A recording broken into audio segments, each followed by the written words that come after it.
And we're back here for our fifth and final segment here on the GSMC Baseball Podcast, talking about the AL Futures Game roster. So let's go and get into that. So yeah, we'll be talking about it. So first off, we know how this goes. You watched the last segment, I assume. So, and if you haven't, please do. It's on the channel. So first off, we're going to go over the pitchers, so let's get into it. First off, from the Pittsburgh Pirates, Bubba Chandler. Chandler is a fascinating prospect, as he was actually a top quarterback recruit for Clemson, but did end up choosing going into the MLB draft and signing with the Pirates over becoming a NFL quarterback, which I'm sure he would have been a high draft pick. So yeah, I like Chandler a lot. I think he has a really good pitch mix. I think he's going to end up being a big part of this Pirates young core, especially their pitching staff. They already have an elite top three for the future in Keller, Skeens, and Jones, and adding a guy like Chandler to that would be fantastic. Next, we have from the Colorado Rockies, Chase Dollander.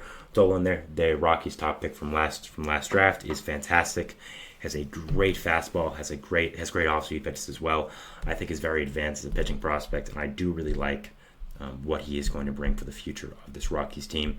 Not a lot to like for this Rockies future, but I think Dollander is someone to like, and yeah, is very fantastic, and I love him. I think he's going to end up being a great pitcher for this Rockies team. Next, we have from the St. Louis Cardinals, Tink Hence.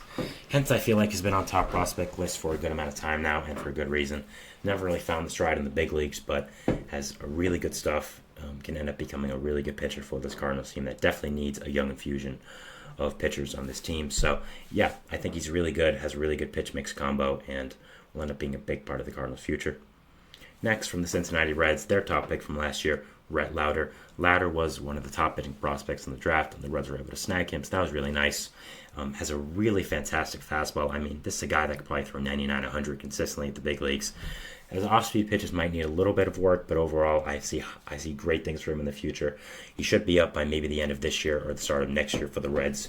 Should end up being a big part of their future pitching staff, and yeah, I think overall is a really good pitcher and someone that I'm definitely looking forward to watching in the future. Next, from, again, the St. Louis Cardinals, Quinn Matthews. Now, Matthews and Hence both represent hope for the Cardinals' rotation.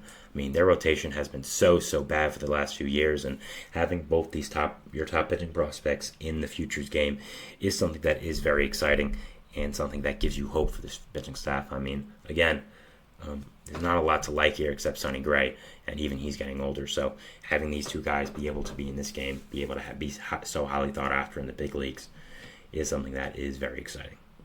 Next, from the Miami Marlins, Noble Mayer. Mayer was, like a lot of these guys, the Marlins' top draft pick from last year. Just adds into this plethora of young pitching the Marlins have. He's going to end up being a fantastic pitcher for this Marlins team.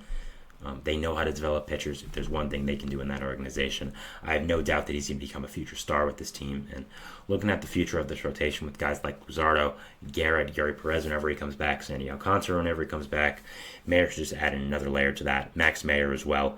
So, yeah, it's fantastic. And I'm very excited to watch him in the future. And I think he's going to be absolutely great with this team. Next, from the San Diego Padres, Robbie Snelling.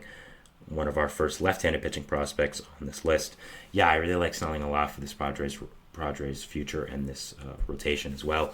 I think Snelling has a really great pitch mix, a lot of great stuff here, and I think he's going to end up being a fantastic pitcher for this Padres team.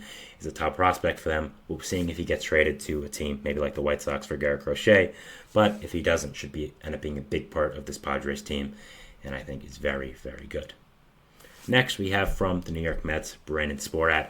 Sporat is an interesting case as the Mets drafted him twice. They drafted him in the third round one year, then the second round after that as well. So, obviously, they liked him a lot, and for good reason. Drafting a guy both times, you see something in him, and man, is he shot up pitching leaderboards for prospects this year. Has become a fantastic prospect for this Mets team, and really is going to become a big part of the rotation sooner rather than later. Would not be surprised to see if he's on the opening day rotation next year. Yeah, a lot to like with Sporat. Has a really great fastball slider combination. Fastball is really his main pitch, and yeah, overall, I think Sporat is going to become a fantastic pitcher in the big leagues, and is going to become a big part of this Mets future. Last pitching prospect we do have here, again from the Miami Marlins, Thomas White. Again, kind of what I said about Mayer applies to White. This Marlins team knows how to develop pitchers. They know how to get the most out of their pitching prospects. And yeah, getting a guy like Thomas White in here Getting him in the Shooters game, it's very exciting for this Marlins team. And yeah, your pitching prospects are always going to work for this franchise, and very excited to see how he does develop here.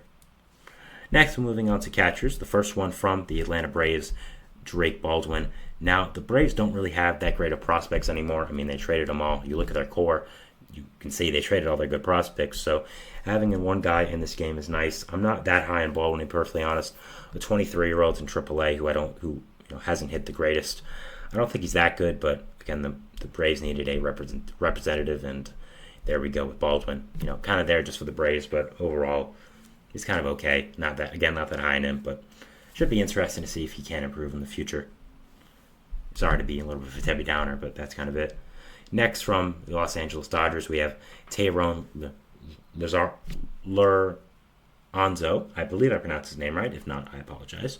But yeah, he's become a really good prospect for the Dodgers team. Kind of came out of nowhere. I mean, we know of all the top prospects on the Dodgers team, but this is a guy that really kind of shot up the leaderboard a few months ago, and yeah, has become a really good prospect for them.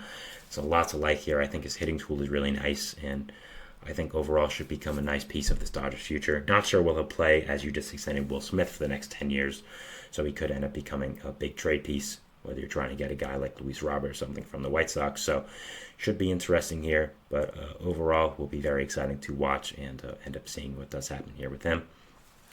Then finally from the Padres, the teenage phenom Ethan Salas. If you're a baseball fan who doesn't know Ethan Salas, I'd be surprised.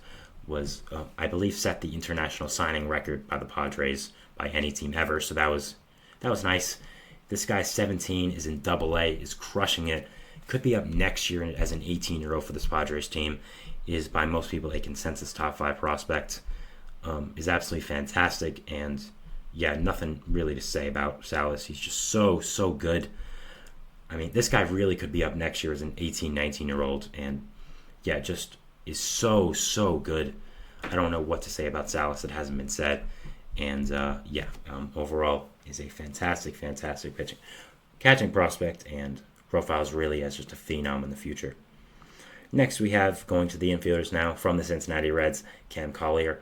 Collier is an interesting case, as he was projected to go much higher in the draft than where the Reds selected him.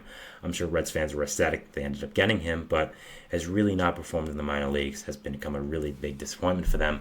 But I still believe in him. I still believe in the talent he has in this bat. Was a guy I really wanted the Mets to target back in the draft, and was surprised when we passed on him. Obviously, it looks like a good decision now, but I still like the potential in his bat. I think he can end up becoming a really good player for this Reds team in the future, and I do really like what he has going for him in the future. Next, we have from the Arizona Diamondbacks, Davision De Los Santos. I believe I pronounced his name right. Again, if I didn't, I apologize. Another prospect I like for this team. I think there's a lot of potential here. For this Diamondbacks team. Can end up becoming a really solid infielder for this team in the future, and I do like what he can end up bringing for this team. Next, from the San Francisco Giants, Bryce Eldridge. Eldridge is a monster of a bat. I mean, his power is insane. I really compare him to a Joey Gallo type. I really think he's going to end up being home run or nothing in the big leagues in the future.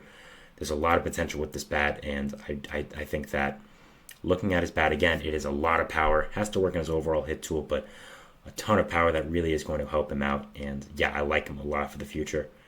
Next, from the Pittsburgh Pirates, Tamar Johnson. Johnson was the first overall pick a few years ago in the draft, and is absolutely fantastic. There was the reason why he was picked first overall. Johnson shows a lot of potential with his bat for this Pirates team, and can end up becoming a really fantastic player. I think overall there's a lot to like here, and he was picked first overall for a reason. I think he's absolutely fantastic, and so overall very excited to watch him and the future with him. And he should be up shortly and really help this Pirates team that needs help with the hitting core. Next, we have from let me get the team up here. From the Philadelphia Phillies, Aiden Miller, another first-round pick from last year's draft, has become a top prospect for the Phillies rather quickly. Fell in the draft a little bit for reasons I don't know, but has become a really good prospect for this team, and just has really exceeded all expectations that were needed out of him. Has become a big part of this Phillies future, and I'm very excited to watch him. After that, we have from the Los Angeles Dodgers, Joral Perez, another top Dodgers prospect who's very good. And this Dodgers team really just floats out prospects. From the Milwaukee Brewers next, Cooper Pratt.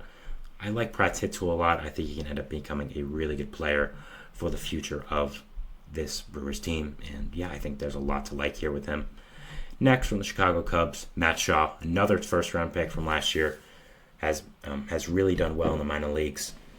Is going to become a future star for the Cubs, in my opinion. Is really, really good. And yeah, I'm very excited to watch him for the future. Going into the outfielders now, another Cubs prospect, Owen Cassey. Cassey has become a top prospect for this Cubs team, coming out of Canada. Has a really great hit tool for this outfield. Can play defense really well, has a lot of good speed, and yeah, I like Cassey a lot for this Cubs team in the future. Justin Crawford for the Phillies, kind of the same thing. Has Cassey, really good contact speed tool, fielder as well. Can end up becoming a plus center fielder for the Phillies in the future. I like him a lot. Dylan Cruz for the Nationals, second overall pick from last year's draft. This guy's an absolute beast with the bat. I mean, is absolutely fantastic. He's going to end up becoming a huge part of the Nationals' future core, especially in the outfield with James Wood, who is on this list as well, who made his debut yesterday and got 2 hits. So overall, Cruz and Wood should anchor a new age in the Nationals outfield and this Nationals team. Both their hit tools are absolutely incredible. I've talked about them before. I can't say enough about Cruz and Wood and how good they are. So last, we have from the Arizona Diamondbacks, another former second overall pick, Drew Jones. Jones, of course, the son of former All-Star Andrew Jones. Drew has not been as great, was really highly thought after, of course, being the second overall pick, and really now lives up to potential so far. Has not become a great player and has really struggled to hit in the minor leagues. I still have a lot of hope for him, but it's not looking great right now, and the potential is kind of falling short a little bit. 2 inactive selections are from the Cubs, Moises Ballesteros, who is a first base prospect with a ton of power, and Brady House, a infield prospect who, again, is just another part of this young Nationals core that is exciting. So that is it for the show today, guys. I want to thank you so much for watching. Remember to like, subscribe, and the notification bell to not only get notified when I upload, but when all the other great content creators on this channel do. Make sure to follow us on Facebook, Twitter, TikTok, and Instagram for more content updates. We'll see what baseball does that tomorrow. Thank you guys so much for watching, and we'll see you then. Thanks, and bye.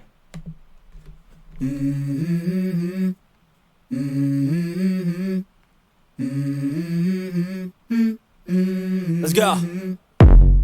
I wake up to a little bit of drool on my pillow, feel like it's gonna be a bad day.